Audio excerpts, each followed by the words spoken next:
Hi, everyone. Thanks for joining us. As you come in, we would love to hear where you're from. If you want to type it into the chat and share your hometown or where you are today.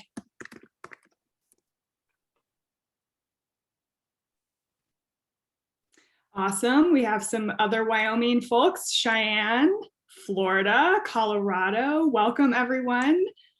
Idaho. So exciting that you're all joining us. We're really looking forward to today's conversation. Lander, Wyoming, excellent. Los Angeles, Texas, Michigan. I think we're going to have across the country representation. This is going to be a really great conversation. Very excited. Tennessee. Tennessee is my home state. Welcome. California, Douglas, Wyoming. Excellent.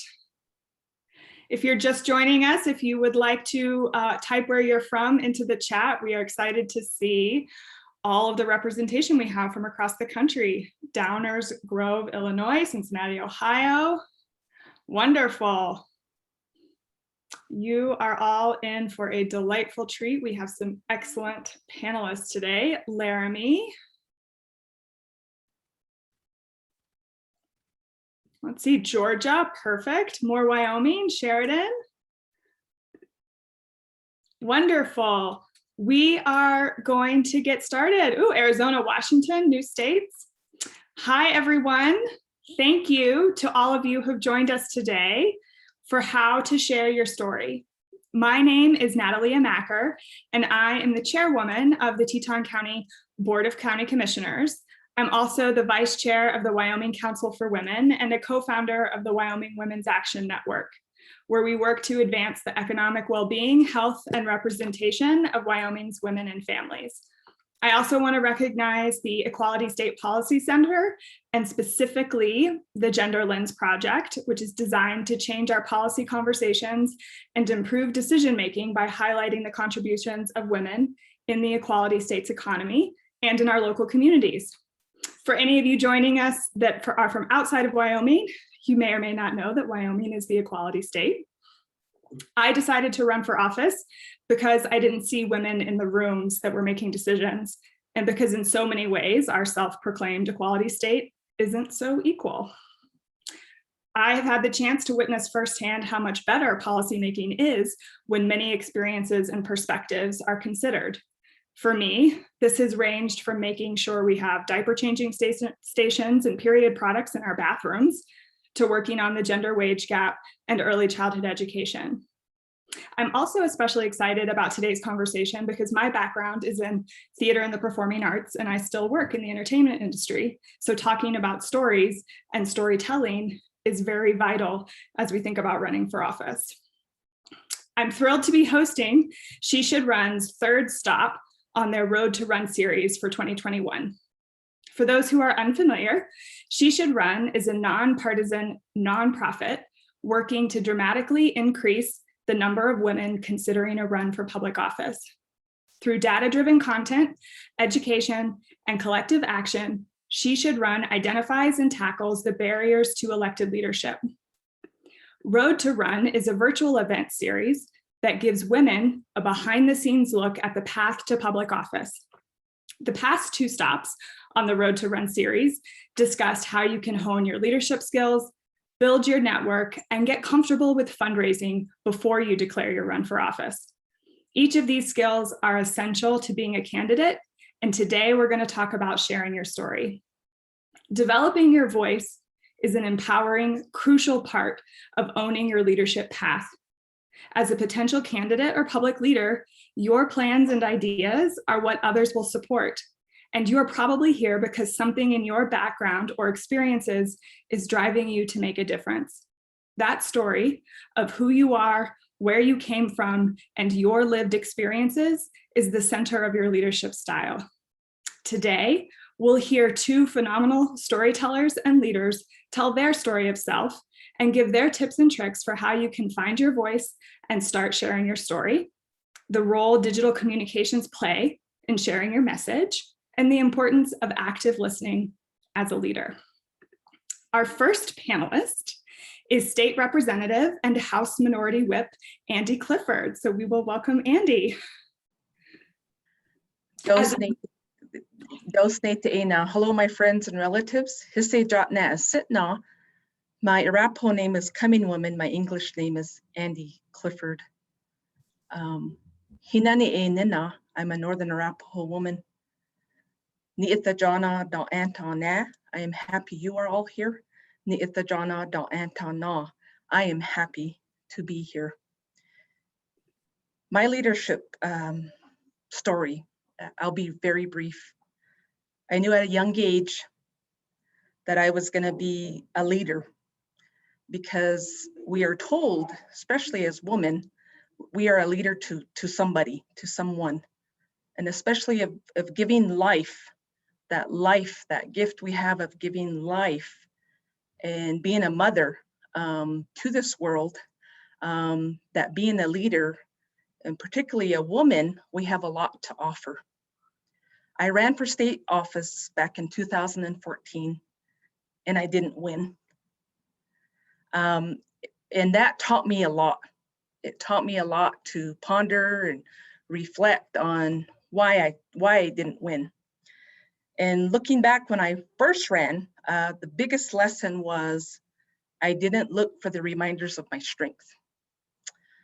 After pondering my loss, I realized that empowered women empower other women. I just had to stop and smell the sage, look around me. I had lots of strong women that loved and supported me and who were doing awesome things for their communities. So in what became the Women's Wave of 2018, I was one of 2,088 women in America that took a seat in state legislatures that year, the largest in history. But not only that, I was one of 55 Indigenous women who ran for elected office that year. And so I'm honored to be here. I want to thank She Should Run, the Equality Policy State Center, and the Wyoming Women's Action Network for having me. Ho.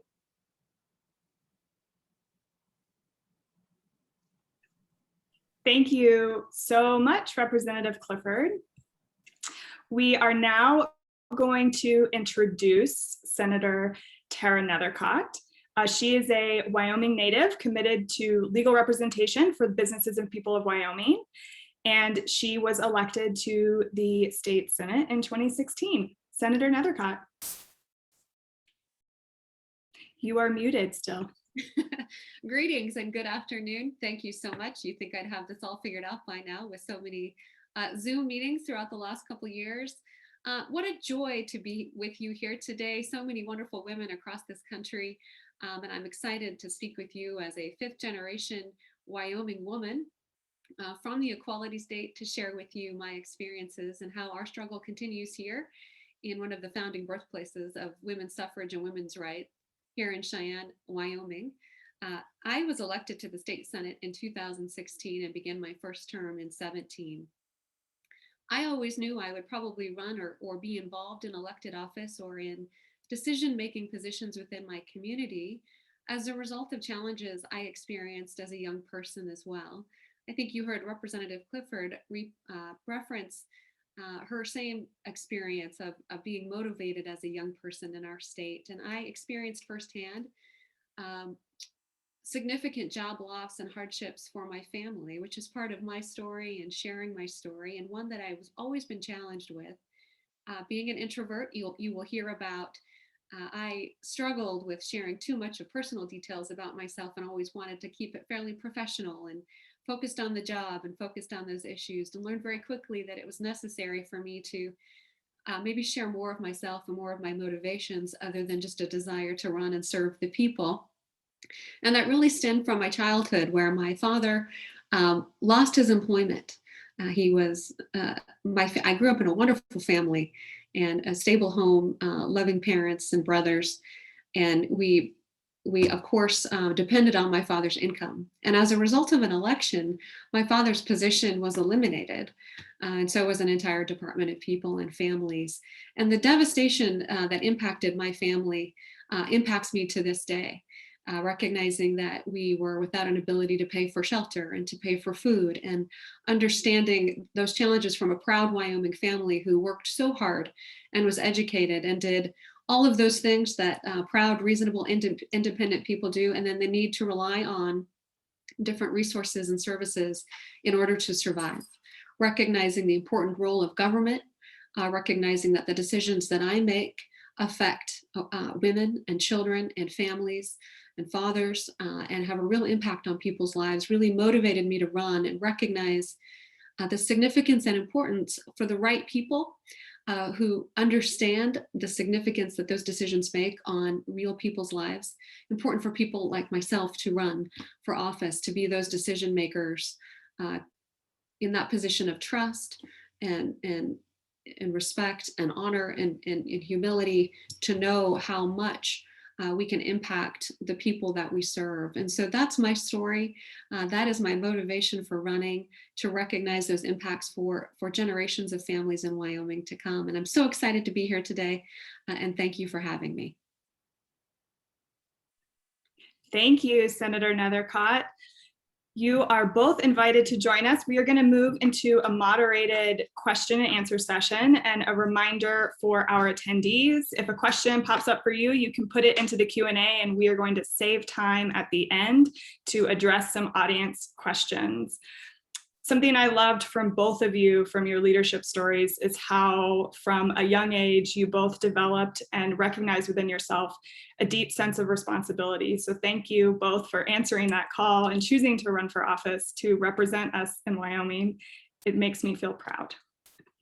Tara, a question for you. Why are personal stories so important to share with your constituencies? And what do you do when someone asks you a question and you don't know the answer? Great question. And so the personal stories, I kind of led the way into that in my introduction about my leadership story.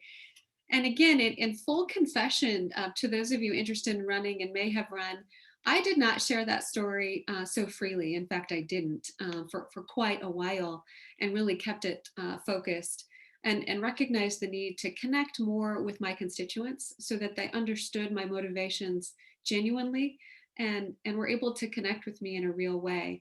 As you heard from my introduction as well, I'm a lawyer. And so sometimes that can seem too smart or all of those stereotypes that comes with that. And perhaps to make me more personable and more approachable, and recognize I grew up in circumstances similar to everyone else, and that law degree doesn't change that. So I think, connecting with your constituents is fundamental. Questions you don't know the answers to, you just won't, and that's okay. And embracing that right now before you choose to run, or when you do run, constituents really don't expect you to have all of the answers. They truly don't, and they don't either. And so you might be surprised the types of questions you get in your anxiety about that it's a process and it's a journey, and policy making really is. There's no right or wrong answer, and knowing that your constituents feel that you're working for them is really the right answer. So digging in and researching or getting them the answer maybe later is certainly appropriate, but telling yourself that you need to know everything is just not accurate or necessary. Thank you. Representative Clifford, what experiences helped you get comfortable with sharing your story with others, and how have you determined which stories to share? I know you have a rich history of leadership within your community, so if you'd like to share some of that with us as well, we'd love hearing it. Sure. The most impactful experience was losing in 2014 when I first ran for state office. And what it allowed me to do was really analyze what I did and what I didn't do, what I got right and what I didn't get right, and allowed me to be vulnerable when I analyzed that. And then I got a second chance because I just didn't give up. And that was just something that was ingrained in me. by strong woman who I was very fortunate to have in my life. But more importantly too, I also gave up my ego and any pride that was in the way of that, and just really made me realize that I needed to ask for help. And so in the second go round of my campaign, it was getting women from each of the communities, the embedded leaders, particularly people that are really not out in front and center. Maybe they don't hold a public office or have an official title, but these strong matriarchs, I got them together and started just talking to them. And again, like Senator Nethercott said, I didn't have all the answers. It was just having a conversation about what was important to them. And they shared. And so getting them in rooms, sitting in tables amongst each other, and being around these strong and resilient women, they have experiences, because a lot of the people, whether it's friends or families, went to them for a variety of reasons for advice, and they had that experience. They brought that with them. And if we all just look in, we have a lot of qualities and accomplishments, and it's really hard for us to really dig deep and look at those inner strengths as well. And so that's important. So what I did was establish mutual respect and a mutual purpose. And I just shared that, I told them that I believe they cared about me and I cared about them, and that I cared about what they cared about, and vice versa. And once I established the respect and purpose with these embedded women leaders, we were able to talk about issues that were important to all of us. And that really opened the door. And then the second time around for me personally was really to dig and be an unapologetic Indigenous woman and stand strong in what I represented, because the history of my people and the systems of governments and the policies that were put upon my people, I wasn't meant to be here. And I wasn't really meant to ever be in any kind of state elected office when you look back in our history. And so again, perseverance, resilience was very important. And so I wasn't afraid anymore. And don't be afraid to share your lived experiences. There's no right or wrong. And I think you connect better with your constituents, with your potential voters, when you can be genuine in that way. Thank you. You both touched on the idea of vulnerability, which I think is so important to talk about, because speaking for myself, and I think for a lot of women out there, we're taught that we can't show that, and that we don't want to seem too emotional or too anything, and we get afraid to talk about some of those things, when really those are the keys to how we can connect with people. Representative Clifford, would you mind sharing for us, because we have women here who maybe think that things they're doing in their community aren't relevant to running for office, or aren't relevant to moving into an elected position, but that they don't have the experience that's required, when actually many of those volunteer opportunities or other roles that women are playing have played a key role? Would you be willing to share a few of yours, of things that you did prior to running for office that you were just doing in your community that ended up being very relevant experience? You're muted. Sorry. It was having crucial conversations with them. Again, that vulnerability, creating a space where they are comfortable. And I wholeheartedly, the second time, my campaign was particularly just the women. It just was. And it was easy for me to do that, because a little over 60% of my district is Indigenous. They come from one of the two tribes that are recognized in Wyoming, here from the Wind River Reservation. And so I capitalized on that unique population. and had those conversations. And so that's what is important. That's so important. And again, it's important just to listen and to confirm that you are listening. And you may not have the answers, but you have help a lot of people by just listening to them and allowing them to get things and issues off their chest. And that's important too. And then before you realize it, you start sharing ideas, opinions, facts, feelings. You start learning from each other. Because a lot of the time, what I saw and what I heard, we know we want it better, but we didn't really particularly be specific in knowing what we wanted. And I think by allowing that door to open, saying, let's go on this journey together, let's educate ourselves a little bit better. And I knew I was laying a path for people to follow behind me. The youth are very important. They're becoming more engaged, but also I needed the wisdom of our elders as well. And so that was important to bring both those voices, those spectrums, for my successful campaign and for what I do and continually have to do is hold these crucial conversations. And crucial conversations are so important, and we get to practice those all the time. They're important. We have opposing opinions. There's high stakes involved. There's strong emotions. And I think to navigate that and to know that it's okay that we agree to disagree, but what's that big picture? What is that goal? And how do we get there? Thank you. We're going to shift gears a little bit to a topic that I think every candidate and elected official has a love-hate relationship with, which is social media. But unfortunately, I think we all have to agree that it is an important tool that we need to navigate. And so I'd love to hear from both of you, and we'll start with Senator Nethercott. What was your experience like with social media before you ran for office? And then how did you transition or choose to use it during your campaign to further your candidacy? Great question. My relationship with social media was strictly a hate relationship. So there was no love-hate relationship. It just was hate. I virtually didn't have a social media profile, was rarely on it, didn't really use it, and only used Facebook.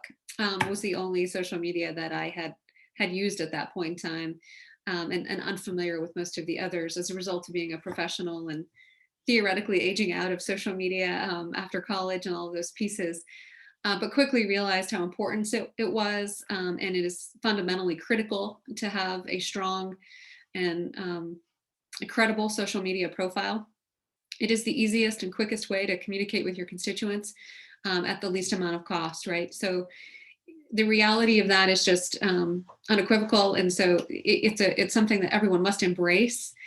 And it's very uncomfortable because you really are putting yourself out there beyond your friends, but to the entire digital world, and unknown where some of that messaging and information may go. And certainly with the campaign entirely, the ability to be comfortable with the discomfort of being judged, right?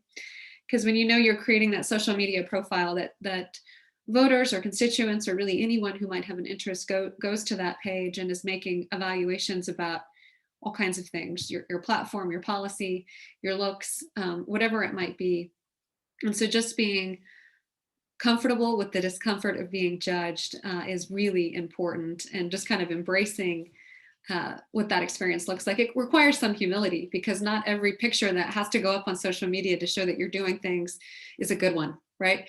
And you just got to get that image up there. Then you may not look your best, but it is important that the people might see that you're working and see that you're engaged. And so the message embedded in the photo or embedded in that social media is more important than maybe what you were originally accustomed to with putting up nice family photos or photos of your friend looking your best, and all of the face tuning that might occur with those images. So it's critical.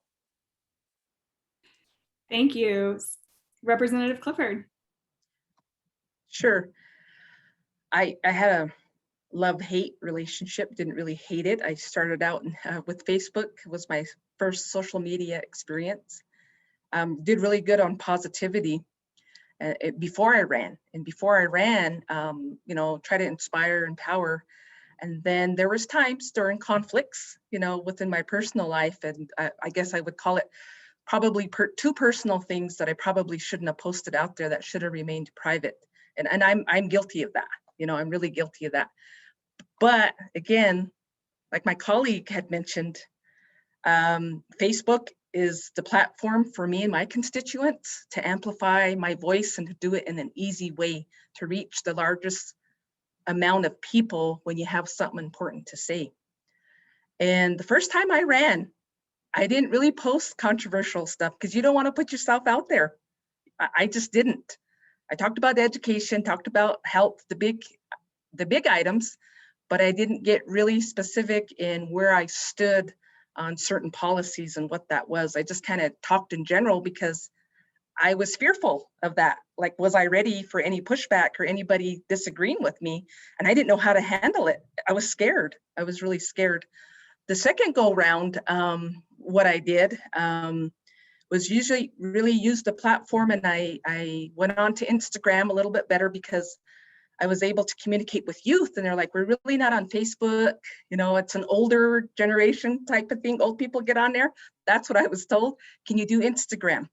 And then it was like Twitter. So I did a little bit better the second go around with Instagram, but not quite. And I did a tiny bit on Twitter, and then really did a lot with my Snapchat. Not as much as I wanted, but I give myself a pat on the back. I did a little bit more this go round, and people appreciated that. And it really could be consuming. You can get addicted to it, to where it's a lot, and it is draining. It does get draining. I can go consistently to this day, really good on informing my people, and then I just get tired. I get drained, and to keep consistent with that.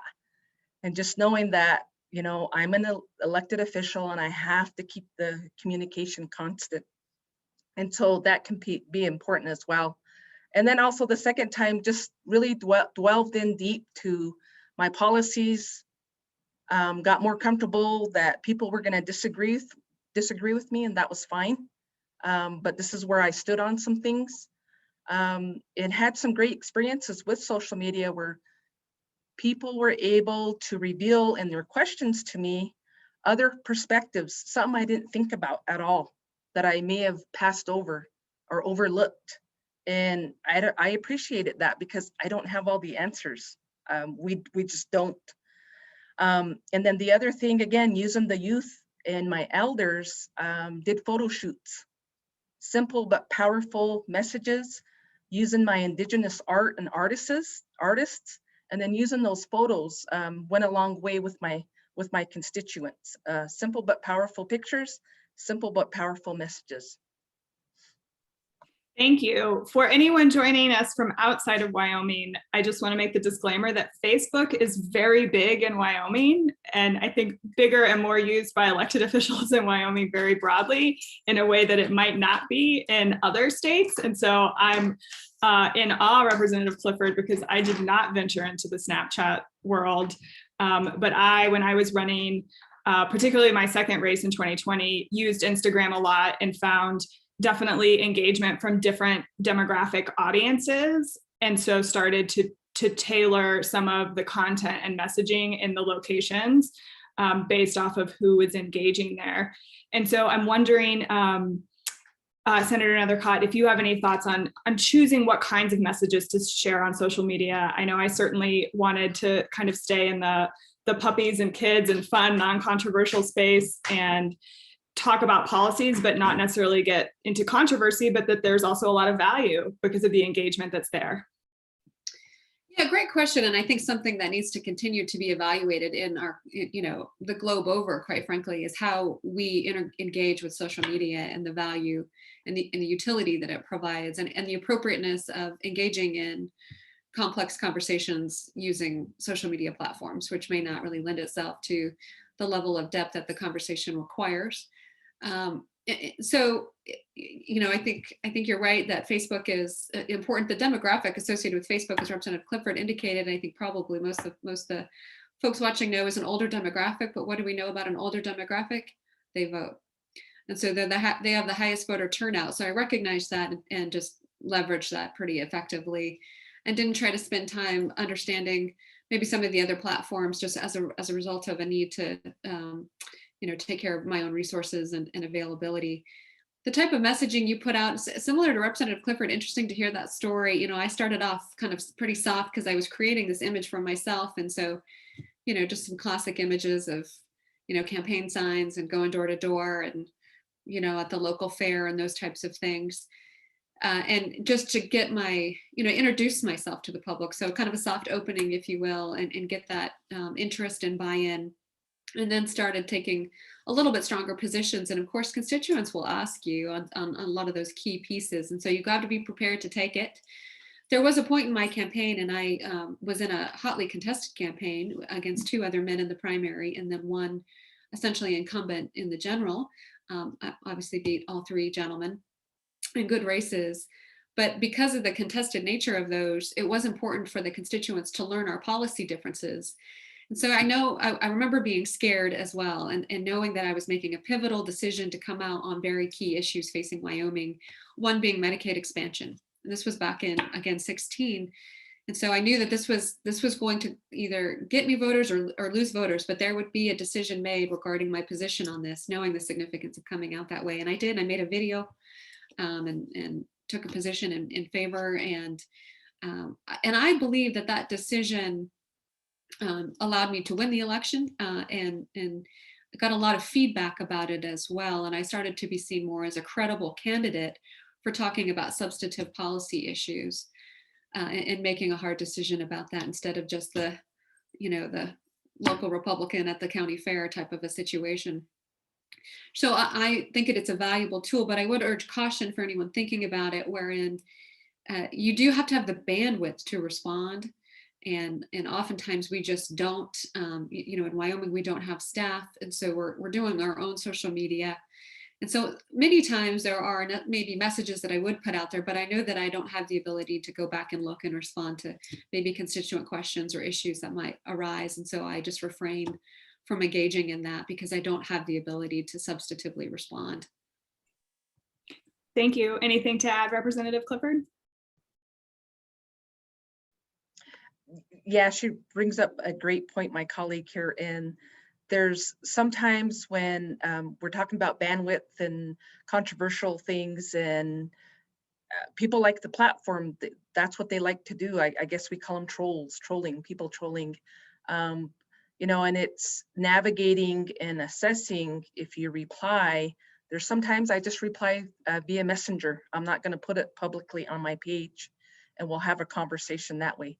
Sometimes, most of the times it works out. There's a few times where they'll still just bash me, and that's okay. That's what I signed up for. We get thick skins. You do get thick skins, and you just have to learn not to take everything personal. Do either of you have any strategies or tools or ways that you worked on developing that thick skin and getting comfortable in that vulnerable space, and what your self-care looked like, or who you relied on in those tough moments? Yeah, I can a little bit on that. And one is just kind of shutting it down, right? Not running from it or checking out, but just, there's nothing urgent, typically nothing is on fire that needs your immediate attention. So if there's something that's happened that is upsetting or has caused you to pause and hurts you, right? Because despite being politicians and having that thick skin, things do hurt, just take a minute, close the laptop, put it down, take a walk. I know during the campaign, one of my opponent's supporters had posted something that was pretty difficult to hear, attacking kind of me personally. And then it became a very, then the public needed to respond. And I remember just being embarrassed about that, and just that my name was being a topic of conversation unrelated to any kind of policy piece. And I shut it down, and I went home, went for a long walk with the dogs, and just kind of recollected myself and recentered,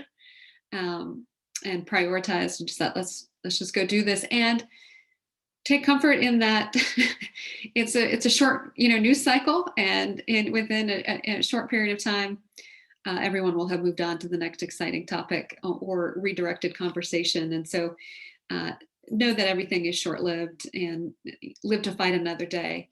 Of course, winning really helps you recover from some of those negative communications that clearly the majority of the people have voted in support of you. And so that speaks volumes. Thank you. Andi, an important part of running for office is active listening, and you've touched on that so far today. And I'm wondering, beyond running for office, how active listening has been important in your experience now that you are serving as an elected official. It's so crucial to listen. Even when people know kind of where you're leaning and what your voting record has been, and being in the pandemic, you know, where from what I see and what I've experienced this past year, I feel there's more transparency. And so, you know, we're doing Zoom. We've done Zoom in the past year when we were in session. Things were recorded more, which was fine. I'm okay with that. You know, I'm really, really okay with that. And I would hope that active listening and the times we're in now is to try to become informed as best you can. And I always look at that big goal and the steps we take. And the history I bring is I'm a human resource person. That's my background. I've done that for almost 13 years is human resources. But when I'm on the floor in Cheyenne, in our state capital, I look around and all my colleagues, 59 of them, they wear an HR hat no matter what. I mean, in your jobs, in your relationships, particularly if you're a parent, there's always conflict. You got to resolve, you got to communicate. If you have children, there's consequences, you know, and they suffer those consequences, good or bad, based off those decisions. And we're constantly growing, having these kind of conversations. So that's been my experience. What I bring to the table that allowed me to have thick skin. But I want to agree with my colleague too. There are things that hurt. There are things that really hit you where you have to shut down and not look at media and take a moment and take a breath. And you need to surround yourself with mentors, with people that you can vent to. And you could be mad, you could be upset, you can express yourself. And I think that's healthy, and that's the spaces we need to create. But again, at the end of the day, we're elected. There's stuff we wouldn't put out on social media, but you know, we have those venues, we have those resources, and that's important too. Thank you. You mentioned mentors, and one of my tools, I have a friend and a mentor who has been around since the first time I ran for office. And we have an agreement that sometimes I just need to call and yell and complain about everything for 5 or 10 minutes. And then I'll hang up and about a half hour later call back, and then we make the plan for how we're going to address or what the strategy is going to be or what the nothing is. But having that release valve and those safe people around you that will lift you up, and who you can say anything to, because it gets intense sometimes. Tara, you've expressed that you're an introvert and mentioned a little bit about how you deal with social media, but I'm wondering if you have any other comments on dealing with the constant communicating that you have to do about yourself when you are running for office. It's a challenge, and for anyone watching that is an introvert as well, you too can run for office, and it can be done, and you can save your sanity in the meantime. You know, it's a growth experience, right? And we grow and we stretch and we challenge ourselves, and then we realize our cup gets bigger and we learn new adaptive techniques.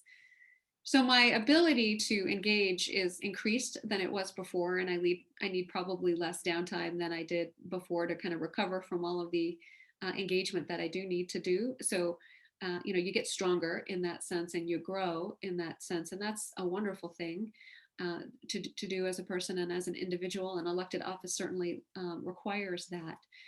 And the other piece is I just I do just shut it down, and I take time and I learn to say no, and don't feel the need to respond to every single email. It's just not possible. Prioritizing those communications and prioritizing those events, and recognizing that not everything needs a response, and understanding how to serve the people well means not burning out. So that's probably my greatest strategy, is just saying no, as all I think most women here watching struggle with all the time, and learn as we grow each day. Thank you. I have one more question for each of you, and then we will turn to some of the questions from our Q&A. Some women express that they may feel unqualified or not confident enough to run for public office because they don't have a law degree or a long list of government-related achievements. What advice would you give to someone listening today on owning their identity and their own accomplishments, and how did you own yours? Let's start with Representative Clifford. Thank you. Great question. I don't have a law degree, and all of my degrees are very general. I'm Associate of Arts, Social Science, Master's in Public Administration, and I'll still say to this day, I don't know what I want to be when I grow up. And that's okay, but I'm living, I'm experiencing, in my community, I'm engaged, I'm involved. I don't have all the answers. I have these conversations, and I think it makes people feel safe. It makes my voters feel like she understands where I'm coming from. She understands my community. I'm not above them. I'm not. I share some of the same experiences they have, and I can connect with them. And I think it's just clear to me that legislation and policies that support women, they also support families, they support children, they support whole communities. And we have a lot in common when it comes to that. That's very important. And so I would give advice to those that want to run is just own your identity, all the good and bad that it comes with, the accomplishments, and stop and look around you. Reminders of your strength are all around you, because again, like I said before, you're leaders to somebody in your community. You're doing great things out there. And what I've realized is at the end of the day, we all want the same things. We want to be happy. We want to do our jobs and do them well. We want to raise our kids if we choose to have kids. We all want the same things at the end of the day, generally, and that's important. And so I just encourage you, try out new ways of advocating for the changes you want to see. Because what really my experience and what my leadership journey was is I'm leading a path for those behind me. And it's the changes that you want to see. What are changes possible? And the tiny things, I always believe in the tiny things go a long way. And I get up every day, and you all too, and I want to make a difference, no matter how small, in some person's life. That's my goal when I get up every day. And I think we all do that as women. We do that. Thank you. Thank you, Senator. Well, you're qualified. Every single person watching and may watch later, you are qualified. I'm right. You're qualified. Don't question that. And then the other piece is, which is easier for us to relate to or understand to, is, well, if they can do it, I can do it. And certainly history and our current electeds, no matter if it's, city council to members of Congress, look differently, right? And if they can do it, you can do it, and you're qualified. And there are some with PhDs and JDs and no college and GEDs. And that's how it's supposed to work. So if you feel challenged by that, recognize that you're an American, and we as Americans have a form of government that is representative of the people, and that is all of us together. And we believe that those differences make us stronger, and those different world experiences and different perspectives are what make us strong, and to withstand challenge, and to withstand controversy, and to withstand all of those things a wonderful democracy needs to withstand is as a result of the uniqueness of the fabric that we all bring. So you are qualified. And if you are interested in running, you must do so. Thank you. We have some great questions in our Q&A. I'm going to combine a couple and ask either of you, if you are inspired to answer this, how you connect to a constituency that maybe you don't identify with, whether that is someone of a different gender or someone with children or without children, and any tools for speaking with people who are different from you, but giving them the confidence that you can represent them. I'll start here. And I would say the first piece is to make sure that they feel heard, right? So even though we may not have a shared experience, the truth is we probably do somewhere, right? We live in the same community theoretically, or in the same state. Depending on what position you're running for, you're going to be representing the people. So you automatically have a shared experience of the place where you live or are from. And so there's common ground there. But beyond that, if someone is expressing a concern or a need or a want that maybe you are unfamiliar with or cannot connect to, ensuring that they feel heard means you're doing your job and you've heard from your constituents and understand what their needs may be. And that's really why they're communicating a message.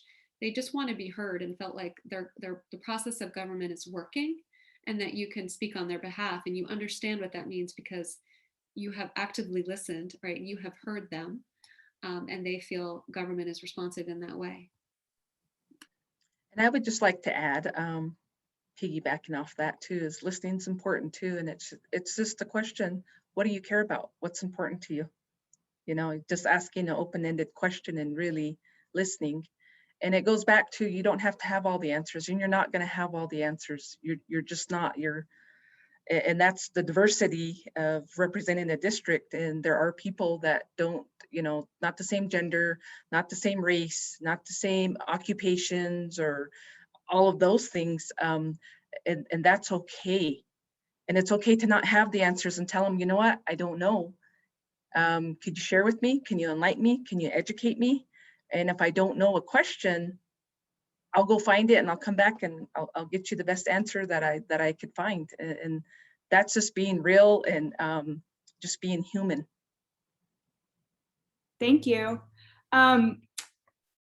Many women out there have had experiences with sexism, either overtly or implicitly. And I'm wondering, as you've told your story or needed to address an issue with a person, whether it was related to sexism or something else, that you knew the person you were talking to probably wasn't going to like what you had to say in terms of your policy position or an experience you were sharing, and how you chose to approach it and remain true to yourself.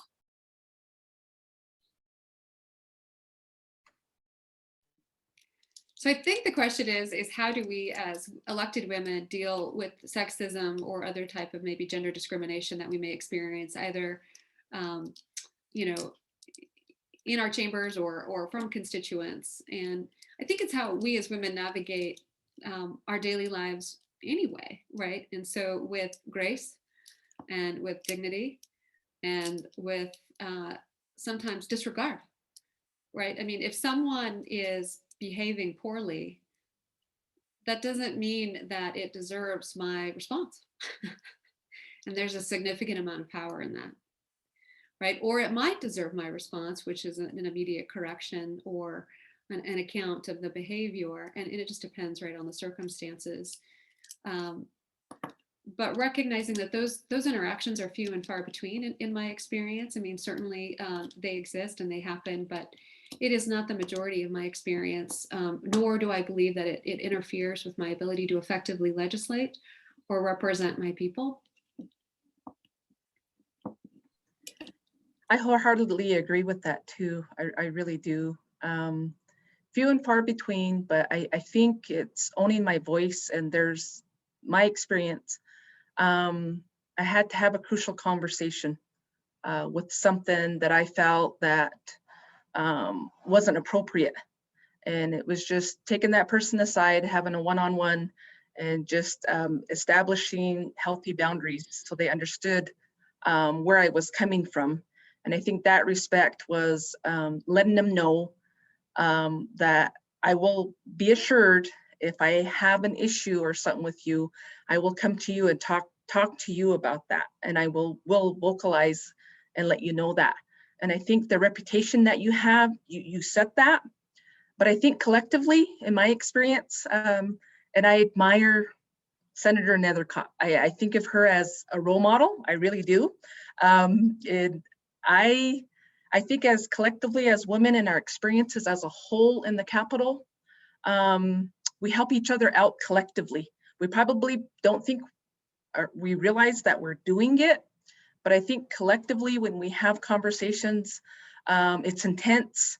The sessions are fast, the meetings are decisions. I mean, we're moving, but I think collectively as women, how we support each other, it's not that we're specifically going in there to protect ourselves. We're colleagues, we're talking about policy issues, you know, we're at the table. But I think it's just ingrained in us and we do it.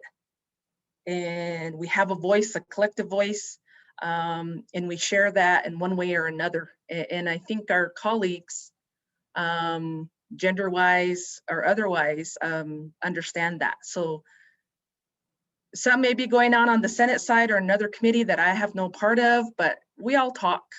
There is a community amongst the legislatures that you create.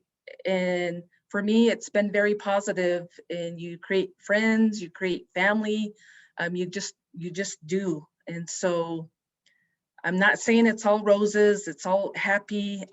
Again, there's crucial combos, there's opposing opinions, there's strong emotions. But I think having your voice, owning it, being assertive is important. So you get that respect that you deserve. Thank you. There's a couple of questions about selecting interest or policy areas to focus on and how those relate to your personal story. And I'm going to ask you each to be quick on this one because I got one more I want to get to. But any thoughts on the connection of those or how you narrowed down what you wanted to focus on during your campaign? You know, for me, it was important that Wyoming has a future. Wyoming probably experiences different challenges than many of our other out-of-state friends that are watching here today, in that we have a very low population and a challenge for our future in employment opportunities and staying out of poverty and continuing on upward mobility and making sure those are available generationally.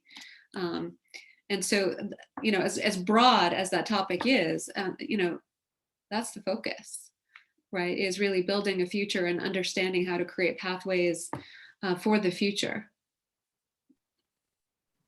Thank you.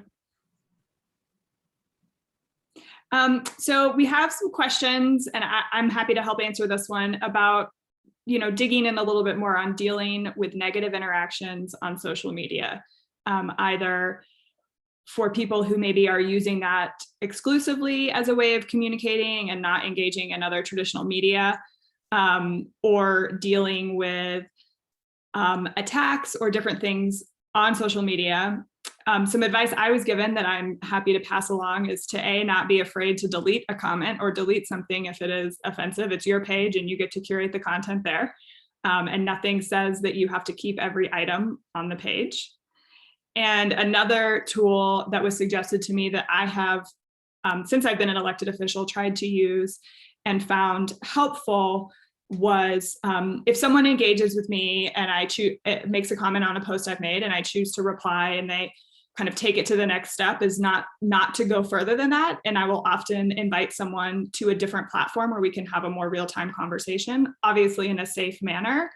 But I've had success there, partially because the other public that may be on the page seeing it see that I'm responding to someone and want to reach out and hear more about their point of view, but want to do it in a manner where we can dialogue. Usually that for me has been over the phone, or that I'm, you know, interested in hearing other perspectives, but that we're not going to have a disrespectful discourse in a public setting and trying to make it a place where we can disagree respectfully. Do either of you have any other things to add?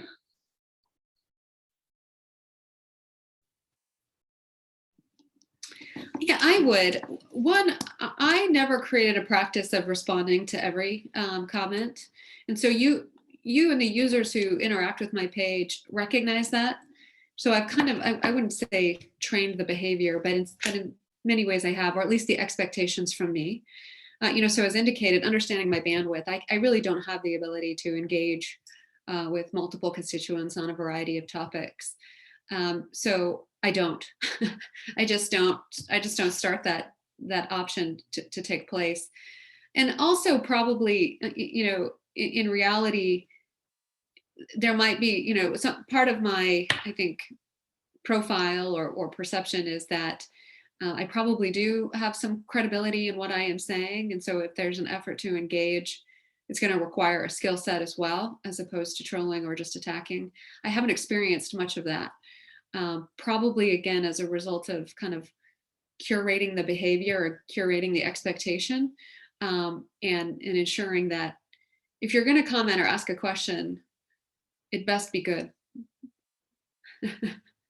I wholeheartedly agree with both of you. And, it's giving ourselves the permission that we don't have to respond, or we have the right to delete and just not engage. And I think that's okay. You have to have that. You have to give yourself that permission.